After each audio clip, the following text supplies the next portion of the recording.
नमस्कार, मी पंजाब डक हवामान अभ्यास कोरगाव. पूर्व विदर्भ आणि पश्चिम विदर्भामध्ये आज ह्या मध्ये 26 तारखेपर्यंत विखुरलेला स्वरूपाचा पाऊस पडणार आहे म्हणून हा अंदाज लक्षात येतो.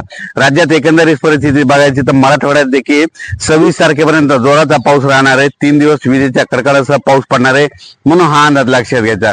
राज्यात एकंदरीत परत आपण पश्चिम महाराष्ट्राकडे सांगू इच्छितो. पश्चिम महाराष्ट्रामध्ये 23 सप्टेंबर 24, 25 आणि 26 दरम्यान सातारा, सांगली, सोलापूर, कोल्हापूर, नगर, पुणे, त्याच्यानंतर नाशिक, सिन्नर, जुन्नर, त्याच्यानंतर उत्तर महाराष्ट्र, त्याच्यानंतर जळगाव, धुळे, नंदुरबार, त्याच्यानंतर संभाजीनगर या जिल्ह्यामध्ये या 26 तारखेपर्यंत मुसळधार पाऊस पडणार आहे म्हणून या लोकांनी काळजी घ्यावी.